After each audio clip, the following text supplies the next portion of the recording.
Good morning. If we're quiet for a second, you can, appreciate the peacefulness and the sounds of nature out here on the West Mesa. So thank you all very, very much for coming this morning. I'm Dave Simon. I'm your Parks and Rec Director. These are always super fun, enjoyable moments for our city to celebrate something like today's milestone here today. So I'm extremely grateful for all of you being here today, and particularly to those who have played a direct, meaningful role in the project that we are unveiling today. So many of you all of you are special guests, and I also want to recognize a few who did help us get to this day. With us this morning are actually not one, but two former city councilors, Councilor Lan Senna and Councilor Cynthia Borrego. They both played a pivotal role in the launch of what we call the West Mesa Trails Plan, and they also put their money where their support was, and they helped fund the completion of the West Mesa Trails Plan. And one of the results of that was the identification of a 25-mile network of new trail that we are going to gradually build. And today we're marking the completion of phase one of that trails plan.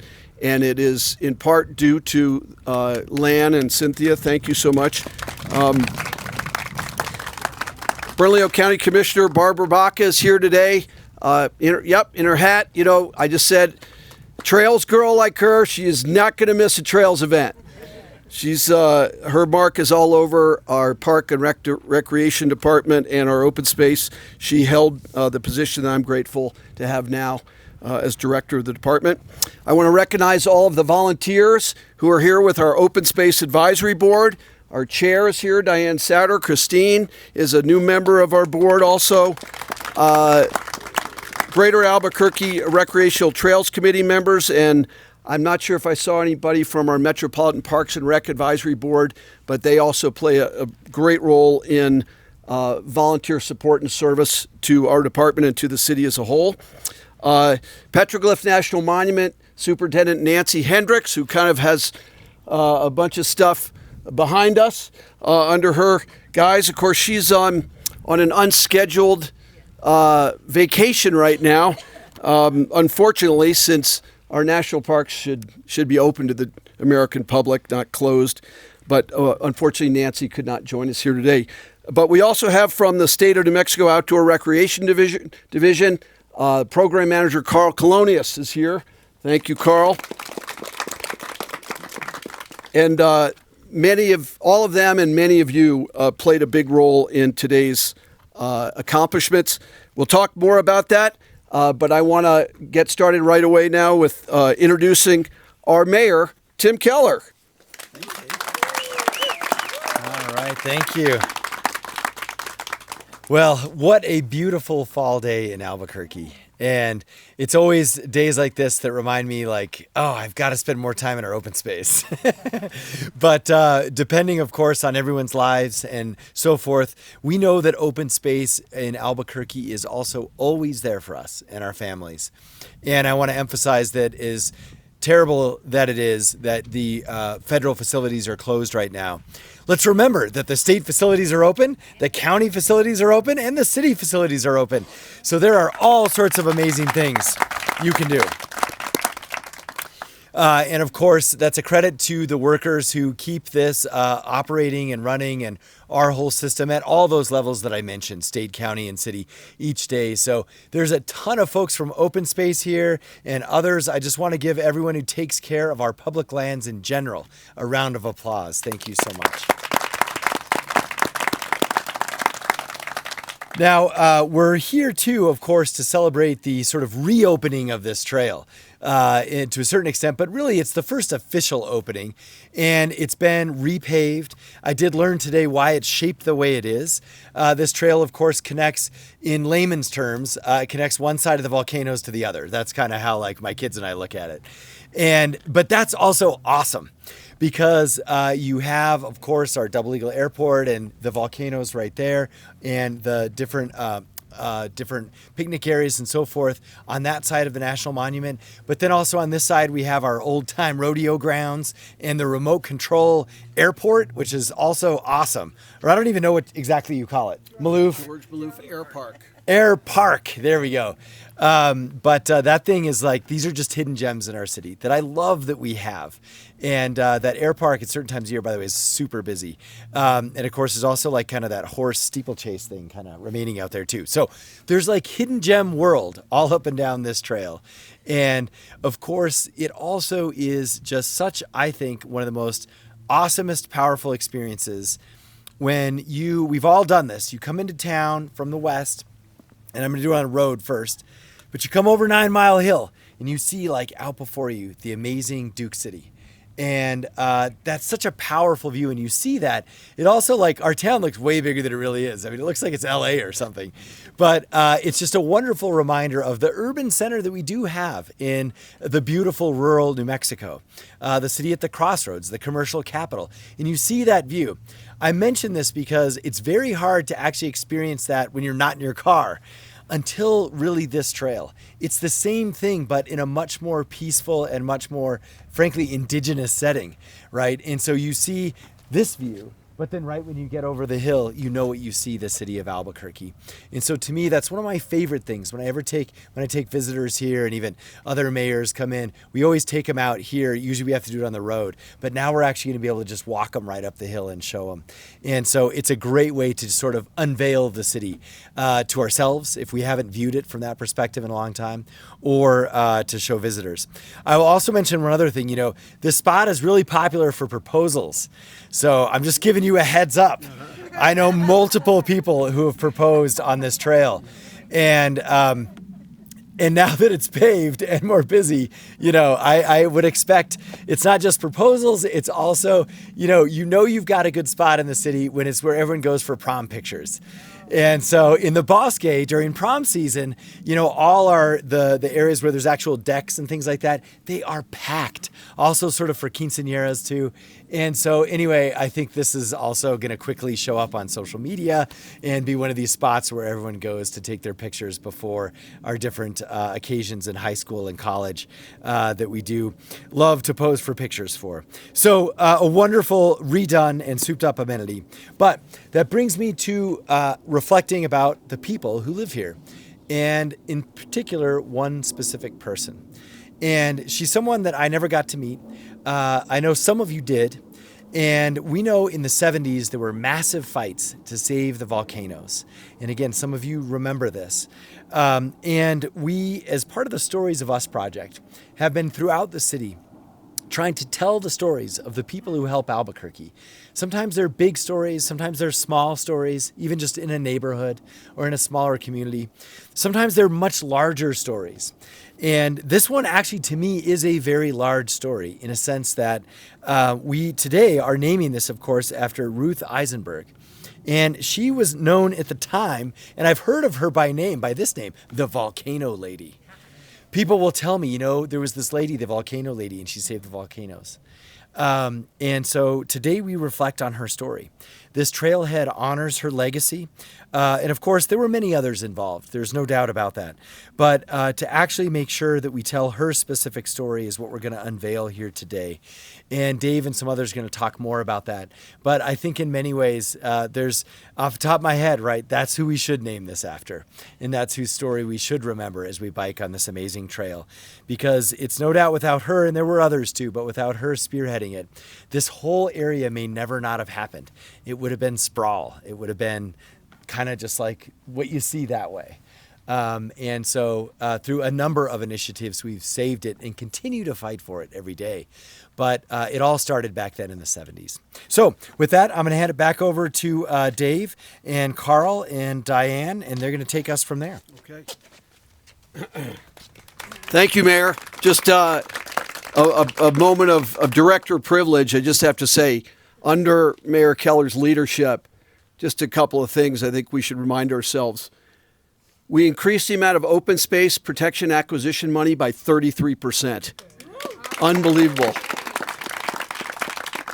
We have the first dedicated full-time employees for the Bosque Legacy Program in 40 years of taking care of Bosque programs under this guy. We're rebuilding an incredible open space conservation officer unit. A bunch of those officers are right there, and they represent APD's finest. And that program is being rebuilt and strengthened, and we appreciate all of APD's support for open space. You know, they're the ones who are going to get to be like riding this trail for work. So, you know, you're welcome, guys. That's right. So I think, under Mayor Keller, open space has prospered, and there are great things ahead for open space, one of our country's strongest urban open space programs.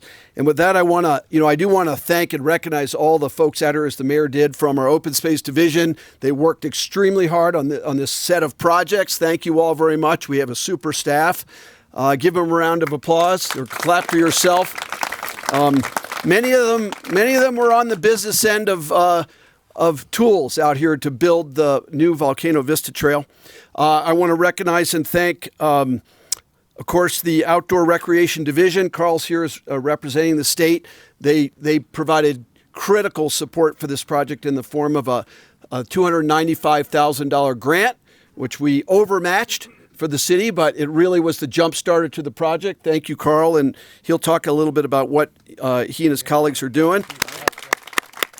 And we got critical support from the Rocky Mountain Youth Corps, who we employed to help also build the Volcano Vista Trail. And I'm not sure if I saw Quinn here or not. He might have come in late, but Rocky Mountain Youth Corps is a tremendous youth development program, and also something that under the mayor's Youth Connect program, we are trying to do more and more of that to give young people positive, formative experiences that launch them toward great careers, even in natural resources. So thank you to all of you who really did the work to make it all possible today. Again, to summarize what we're going to enjoy now, beginning today, we have a rebuilt Paseo de la Mesa Trail. It's a 4.5-mile, completely redone trail. We excavated, remilled the underlying subsurface of the trail, and then repaved it so it will hopefully last longer in what is actually a moving landscape out there. So that's what produces cracks on the old trail. I think we've got a solution to that is going to endure longer. And of course, nothing like riding nice, smooth asphalt. So I'm looking forward to that. That project alone was $1.3 million, paid for by city quarter-cent transportation gross receipts tax. Thank you, voters, representatives, and taxpayers of Albuquerque for that. And then we constructed the new 6.5-mile section of the Volcano Vista Trail. It takes off this direction. Some of you who brought a bike might be able to ride that today. You might even get your own APD escort. They might do that. But that's phase one again of the West Mesa Trails Plan, which eventually will be 25 miles of new unpaved surface trail out here on the beautiful West Mesa. And then we improved, as sort of bookends, the trailheads here off of the Trisco Vista Boulevard, which is now the Ruth Eisenberg trailhead, and on the east end of the trail, the 81st Street trailhead near the Maloof Air Park and Horseman Complex. And all of that unpaved trail work, the Volcano Vista Trail, and the two trailheads was over $600,000 worth of work. Again, paid for. 50% of that came from our partners at the state, and a sum total of almost $2 million of investment here in the West Side in resources that are about investing in the outdoor recreation quality of life that we have here, but also the outdoor recreation economy that we have and that we are building and growing, which will benefit our entire city. So I want to thank everyone who made it possible. I think that our main objective with any projects like this is we want the public to safely use and enjoy these trails. Do it, and do it safely. And always remember that the protection effort goes on forever. Our losses, are permanent when we lose something. But that means our efforts to protect and be vigilant about places, those have to be permanent. We have to be vigilant forever on this. So as you ride these trails, you're not just riding on the land. You are riding into our land and culture here. And these new trails are going to open doors and windows for generations of Burqueños and our visitors of all ages to come. So thank you so much. Thanks again for all the work to make it happen. And one of the guys who helped us do that, Program Manager of the Outdoor Recreation Division, Carl Colonius. Thank you, Carl. Well, it's a pleasure to be here. I want to first acknowledge a couple of my teammates here. I've got Evan Pilling, who's our grants coordinator with the Outdoor Rec Division, and Economic Development Department Deputy Secretary Isaac Romero is with us as well. So the Outdoor Rec Division is a division within the Economic Development Department, started by Michelle Lujan Grisham about 6 years ago. So we're a really pretty young and let's say nimble division. There's 4 of us in the division. And we put millions of dollars into communities throughout New Mexico in order to create what we call outdoor recreation ecosystems. That's the combination between trying to get equity in participation. We target underrepresented communities, uninvited communities through the Outdoor Equity Fund, encouraging those folks to join us in the outdoor recreation realm. Because as Dave said, sure, it's a quality of life. Recreating also improves your physical and mental health. And if there's an economic development aspect to it, great. I mean, we are in the Economic Development Department, so I guess I have to give a nod to economic development somewhere. But trails are special. Access to public lands is special. And Albuquerque is hitting on all pistons.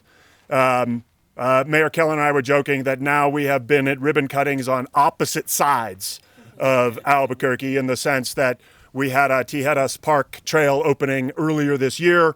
If folks haven't had an opportunity to visit that trail, fantastic example of a very creative use of space, making what was a kind of an inaccessible parcel of land really enjoyable for a wide group of folks, which is what we're really trying to do.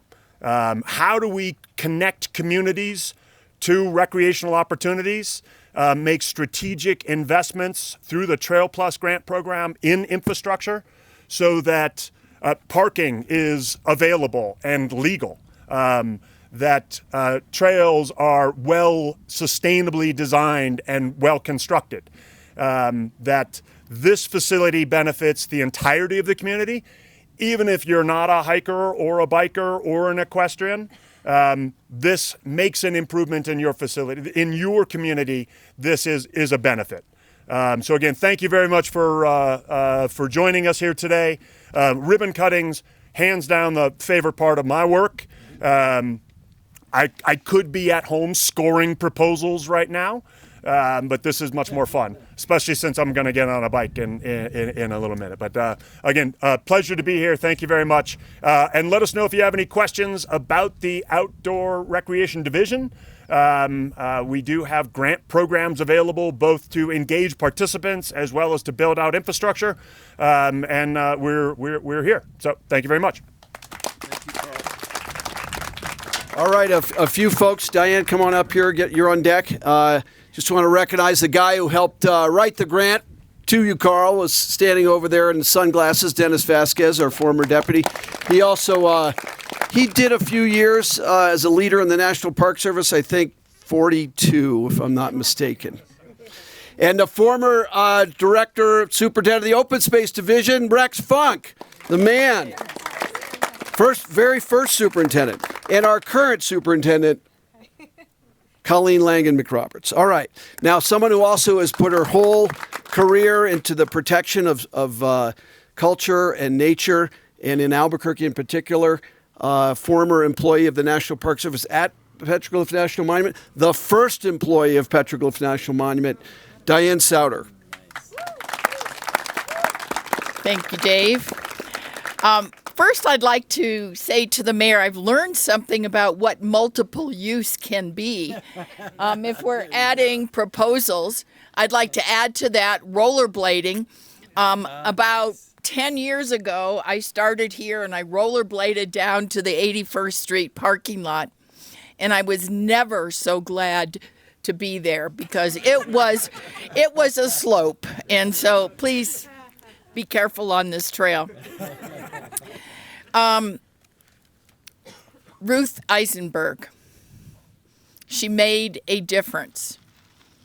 Raise your hand if you know that tomorrow is National Make a Difference Day. Okay, I'm going to challenge you in the next year to make a difference. Doesn't have to be open space, doesn't have to be nature, but make a difference in something you do. That's what Ruth did. First, she signed up for a class, and I've tried to do a little research about the classes offered in the mid-'70s at the University of New Mexico's Architecture School. And the class I believe she was taking was Writing for Planners. But you need to have that, because if you are not an advocate and a successful advocate for what you are proposing, you're not going to be able to sell the public on what those projects are. And Ruth was given a task, as with her other classmates, to come up with a project. What are we going to do? And she decided the Albuquerque volcanoes was her project. Imagine what it would be like if we woke up in the morning and we did not see the volcanoes unless they were covered by thousands of homes. Imagine what that would be like. That would be like not having the Rio Grande or not having the Sandia Mountains.